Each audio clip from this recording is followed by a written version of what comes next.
I've been going to the hospital every single day since last year, September. Okay. Every single day. And now I go there morning and evening. I've forgotten what it's like to have no pain. I don't know what it feels like to have no pain. From head to toe, you're in pain. The whole body. All the 8 jobs I lost were because of sickle cell. I booked a role on a TV series, and when we went in for rehearsals, I was walking differently. You know how I walk. And I think the executive producer saw me walking and was like, the writer told me that he said, she doesn't walk like a main character. We're going to need her to be a slay queen. Slay queens don't walk like that. Can you get someone else? So just because I walked differently, I lost the role. It's one thing to have a disease and it's causing you so much suffering. Then it's another thing to have a disease and it's causing you suffering and no one believes that you're suffering. People want to hear, oh, no, you have sickle cell, but you're going to be okay. No, you're not. You're not going to be okay. You're sick and you're going to suffer. You should have some hope, because I believe you've really put up a good fight, and you should keep fighting, But how have you been able to cope? Cope with? Yeah, with either trying to find a job again or chase other dreams, stuff like that. I'm still looking. You still find me at job interviews. You find me at auditions. Whenever my body can, I'm always looking for what I can do next. When that's not happening, I've resorted to content creation to help, because mentally it can break you down. I'm always in the hospital. I'm always in the clinic. It's lonely and sad. So I have to find out to keep myself busy. I sell beauty products online, my skincare products, my weight gain products, weight loss, and I think that's how I've been coping with everything. Pola. Do you get any stigma? Yes. Yes, I do. That's one of the things that comes with having sickle cell. You get used to being treated differently, being told things just because you're sick. So how differently are you treated? Let's say you're at work. Maybe, are there any vivid instances that you can look at it like, yo, these people actually really treated me like this simply because of either? When I get fired, all the 8 jobs I lost were because of sickle cell. I booked a role on a TV series, and when we went in for rehearsals, I was walking differently. You know how I walk. And I think the executive producer saw me walking and was like, the writer told me that he said, she doesn't walk like a main character. We're going to need her to be a slay queen. Slay queens don't walk like that. Can you get someone else? So just because I walked differently, I lost the role. So all the jobs I've lost was because of sickle cell disease. And they tell you to your face that, no, we don't think you can do this because you're always sick. What if you get? And it was never like, oh, they were rushing me to the hospital all the time. No, I was coming, I was showing up, I was doing the work and still lost the jobs.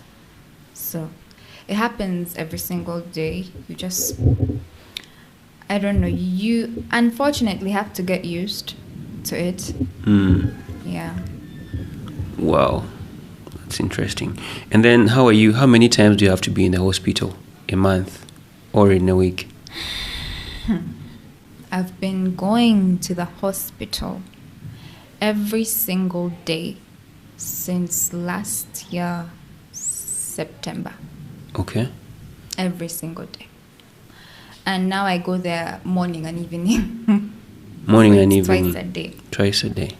Every day. Wow. since last year. Since last year. That's a whole year. And I'm not using insurance. Mm-hmm. It's cash. So you can picture that. Yeah. You can picture. So how much do you pay every time you have you have this appearance at the hospital?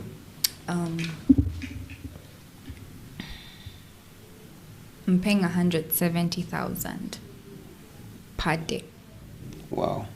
To be able to get these treatments and live. I don't call it a normal life because it's still not a normal life. I know. Someone's normal life isn't waking up to go to the clinic every day. So, I don't know, it helps me live as normal of a life that I can live. 170,000 every day, and then Every single day. Every single day. How are your parents affording that? Like, is it easy? Is it? It's not easy. It's not easy. Financially, we are drained. Personally, I'm drained. I don't have any money left on me. When we had the surgery, we thought it would, help us. Made everything worse. Mm-hmm. We paid for the surgery. Most of it was cash as well. Mm-hmm. And still going through that. So financially, that has really taken a lot from me and my family. I think what I would say, there is a video that you shared. Again, someone was saying, Missy, you're oversharing about sickle cell, and it makes my girlfriend feel bad and stuff like that. And they were saying you need to be positive. And you said, what's there to be positive about? Mm-hmm. But it's the truth. People want a lot of, what's it called? False hope. People want to hear, oh, no, you have sickle cell, but you're going to be okay. No, you're not. You're not going to be okay. You're sick, and you're going to suffer a lot. So that's what I use my social media to show. I lost my friend Pasha last month to sickle cell. Mm-hmm. And this was a person who had dreams and all that stuff. But just because you're sick, you can't live the life you want to live. So I'm not going to go on social media and paint this picture of, oh, I'm thriving, I have sickle cell. For example, it has literally taken my life from me. So that's what I use my social media for. I tell the truth. I tell the truth about what sickle cell does. If it's not pretty, then just do the right thing. Don't have children with someone you're not genetically compatible to. That's the only way to prevent sickle cell. So that's what I guess I'm doing. Mm-hmm. And then when it comes to dating, but I think going back to that point again, don't you think you should have some hope at least? Because you speak like you've lost hope. Hope? Yes, actually, I have lost hope. Which is okay. I guess it's okay to lose hope. I'm just slowly learning to sit back and see how things play out. Because, yes, hope is good. But, it's possible to have hope and then nothing happens. Yeah, but at least it's good to have some hope. I'll get to that point, but for now, right now you don't have any hope. And it's okay. It is okay. I don't think it's okay to be hopeless. At some point you need to have some hope, because it's the hope that you have that actually either pushes you. I think you have hope, but maybe what you're lacking is the promise of a good life. because if you didn't have hope, then you wouldn't be doing, maybe owning a business. You have hope that somehow there are things you can do to make things work a certain way, at least to have close to near normal life. Yeah, that is hope. But the guarantee maybe that you may not be having is having a close to normal life that is sickle cell free, because it's a disease that, you know, does not really have that does not have cure, you know. Yeah. There's a cure. It's just too expensive. There's a cure for sickle cell. Yes. You do a bone marrow transplant. The bone marrow transplant hasn't always been successful, but this January they found a cure that's successful for everyone. Though both the bone marrow transplant and this new cure are too expensive for the average person with sickle cell. So we just spend our lives dealing with the symptoms instead of saying, let me try and cure. It's too expensive for most people. So if you had one wish, what for life, like maybe if you're given like a bucket list of wishes, what would be your number one wish right now? I just want to act and be rich. Yeah. Surprisingly, if I had the chance, I wouldn't go for a cure for sickle cell. I would just, you know, go after what I want, and that is to act. I don't know if it's a weird wish or because I thought now. Yeah, I thought you'd be like, I would jump at a cure. Yeah, I really want to live a normal life. And, you know, have a sickle cell free life, you know. It would be nice to know what that's like, because I've forgotten what it's like to have no pain. I don't know what it feels like to have no pain. So it would be nice, but wouldn't be the first thing I would wish for. But don't lose hope, Missy. You speak like, you know, you have this. Do you know what is on your face? What? It's a look of lack of, like, hopelessness. Like I'm almost giving up. There are videos I've seen that you posted, like, you know, if I die today, just know I tried with the fight against what? Sickle cell. And that's exactly what is on your face. You know, I think you should have some hope, you know, because I believe you've really put up a good fight, you know, and you should keep fighting, you know. You really should keep fighting, because that's the only. I feel like, I'm not trying to be motivational, but I think we are our only hope, ourselves. It has to start with that. When we believe in ourselves, in whatever we do, we make it easy for other people to help, you know. Yeah, because now if we lose hope, then it's hard for other people to have hope. To have a starting point on where to help us. You know, I know sickle cell is hard. I've had some friends that I've lost to sickle cell, and I know how sometimes I don't know how it feels, but I've seen what it means to witness someone that is going through sickle cell and struggling, and mostly when they're at their tail end, it's too bad that the pain, I don't know where the pain comes from. Is it from the bones? Everywhere. You can have pain in any part of your body that receives blood, because it's that blood that's causing the pain. When the blood cells get stuck in the blood vessel, so if it gets stuck in your hands, you're going to feel the pain in your hands. If it's in your legs, you're going to feel it in your legs. If it's the bones, it's going to be in the bones. If it's in the face, you feel pain in the face. So any part of the body. And sometimes it's all at once. From head to toe, you're in pain. The whole body. So then that's why you need these medications. What do the medications do? So when you're in that pain crisis, there are many things you can do.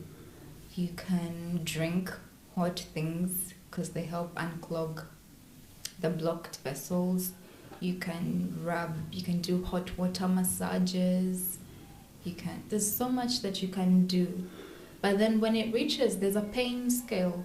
So when your pain is like from 1 to 5. You can handle it. You can take your meds at home, and Then there's pain where you can't even do anything. They're just carrying you. I've seen grown men crying and shouting. So when it gets to that point and your pain is like up to a 10, that's when you need to go, and seek medical attention, because this pain can cause tissue damage. This pain can cause... Is it the pain? This pain can cause... it's just bad. It's a bad place to be in. Yeah. So that's when we seek medical... a sickle cell pain crisis is an emergency. So when you go to the hospital with that, if it's a big hospital, you go straight to the ICU. Emergency room. Yes. And then they work on that. But then there's a problem that's growing, and I've seen it's actually worldwide. When I'm talking to my sickle cell community on TikTok, I've realized this is a problem worldwide. We are being segregated even in hospitals. You go to the hospital and you're like, I'm in serious pain, and they're like, you don't look like you're in pain. Oh. You go to the hospital and you're like, this is the medication I use. We're not going to give you that medication. You go to the hospital. So there's a lot that sickle cell patients face even in hospitals, and this is actually worldwide. I was shocked to find out people are crying for medicines even in UK. So it's a sad thing. People don't believe the pain because you don't see it. If I don't tell you I'm in pain, you might not know that I'm in pain. So it's one thing to have a disease and it's causing you so much suffering. Then it's another thing to have a disease and it's causing you suffering and no one believes that you're suffering. So it's just a lot that comes with it. Wow. So it's from what you're submitting, it seems like even the doctors have little sensitization of what sickle cells actually is. So you don't have specialists that... Okay, we may have specialists, but we don't have enough specialists, yes? Yes. That are dedicated to specifically treating sickle cell. Okay. So it's just a lot. Sickle cell does a lot to your body. Sometimes the medications that work for other people don't work for us. That pain that I'm telling you about when you can't walk, you're crying, when you're given paracetamol, for most of my friends and I, it doesn't work. But when you tell the doctor that it didn't work, the doctor says, no, how come the other person got the same paracetamol and they're sleeping? Yeah. So even our care plan, people don't know, some people don't know and aren't willing to learn how to care properly for someone with sickle cell. So it's just a lot. And I've seen friends of mine who prefer home care to going to the hospital. Going to the hospital is always like the last resort for them. Because they know once you go there, it's a fight. They're not going to... It's just a lot. It's a lot. They're not going to? You just suffer. Like they don't take care of you and stuff. The other question I would love to... Actually, not question, but the other area I would love to really find out from you is,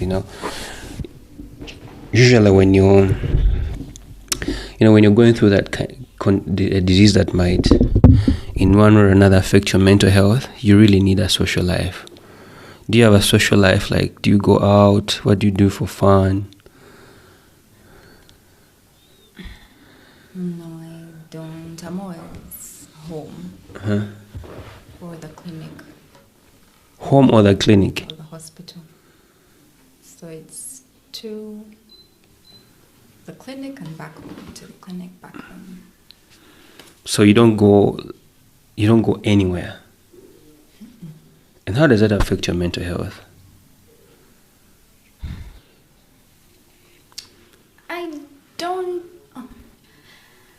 I think it affects your mental health every day in a way that even going out scares you. I've been out and my friends had to look for a hospital to take me to. Now the whole plot is ruined because Missy is sick. I've been out and I had to struggle to move to the nearest, place where I could get medical attention. So it just looks safer to sit at home. And if anything happens... It happens at home. Just to not ruin it for everyone else. Okay. Do you have a boyfriend? So how long have you stayed without having a boyfriend? Because that's an important question. And then I'll ask another question after you've answered that. I've not had a boyfriend before. Since you were born?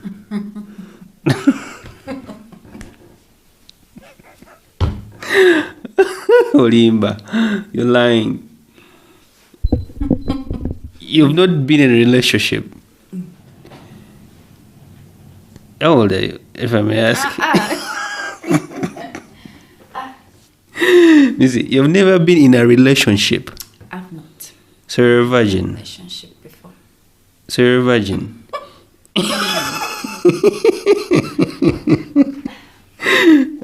I've not been in a relationship before. I'm 21.